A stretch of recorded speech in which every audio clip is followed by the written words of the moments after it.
હવે વાત કરીએ રથયાત્રાની તો અમદાવાદમાં રથયાત્રા પૂર્વે ભગવાને સોનાવેશ ધારણ કર્યો છે। સોનાના આભૂષણોથી ભગવાનનો કરાયો છે શણગાર। જગન્નાથ મંદિરમાં ભગવાનની સોનાવેશમાં પૂજન વિધિ કરાઈ। દિવસભર ભક્તો ભગવાનના સોનાવેશના કરી શકશે દર્શન। મંદિર પ્રાંગણમાં 3 રથનું કરાશે પૂજન। પ્રથમ વખત દક્ષિણ ભારતીય પરંપરા મુજબ ગજરાજ પૂજન કરવામાં આવશે। ગજરાજ પૂજન માટે વિશેષ અતિથિ તરીકે આવશે જય શાહ। મંદિરમાં સાંજે મુખ્યપ્રધાન કરશે વિશેષ પૂજા। આવતીકાલે ભગવાનની વખતે ગાજતે વાજતે નીકળશે રથયાત્રા। અને આપને જણાવી દઈએ, મુખ્યપ્રધાન ભૂપેન્દ્ર પટેલ અત્યારે પૂજન વિધિ કરીને ત્યાંથી નીકળ્યા છે અને તમામ તૈયારીઓ જોરશોરથી અહીં જોવા મળી રહી છે। ભગવાન જગન્નાથની રથયાત્રા માટે તમામ ભક્તોમાં હર્ષોલ્લાસ જોવા મળી રહ્યો છે અને રાહ જોવાઈ રહી છે કે ક્યારે ભગવાન જગન્નાથની રથયાત્રા નીકળશે।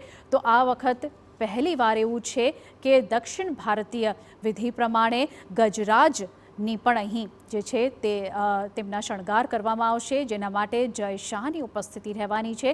તો આવતીકાલ સવારની રાહ જોવાઈ રહી છે, જ્યારે સમગ્ર વિધિ વિધાનથી પૂજા કરવામાં આવશે અને રથયાત્રા નીકાળવામાં આવશે ભગવાન જગન્નાથની। તો સીએમ ભૂપેન્દ્ર પટેલના દ્રશ્યો જોવાઈ રહ્યા છે, જ્યાં તે જગન્નાથ મંદિર પહોંચ્યા। ભગવાન જગન્નાથ આજે રાજાધિ રાજ સ્વરૂપમાં એટલે કે સોના વેશમાં ભક્તોને દર્શન આપશે।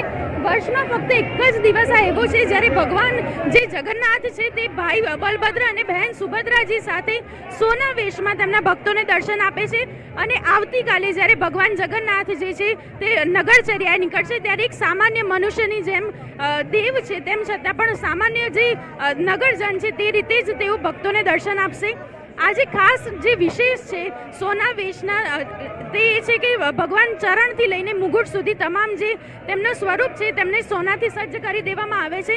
અને હાલમાં જે થોડીક જ ક્ષણોમાં જે રથ છે, ત્રણેય ભગવાનના જે રથ છે તે મંદિર પ્રાંગણમાં લાવવામાં આવશે અને ત્યારબાદ રથનું પૂજન અને તે બાદ ગજરાજ પૂજન વિશિષ્ટ પ્રકારે કરવામાં આવશે। આજે જે જગન્નાથ ભગવાન છે આજે પણ તેમની આંખો ઉપર પાટા બાંધેલા છે। આવતીકાલે વહેલી સવારે આ પાટા ખોલી દેવામાં આવશે અને ભગવાન જગન્નાથ અને જે તેમના ભાઈ બહેન છે તેમની અમી નજર જે છે તે ભક્તો ઉપર પડશે અને આજે જે સોનાવેશના દર્શન છે તે તમામ જે ભક્તો છે તે દિવસ દરમિયાન કરી શકશે।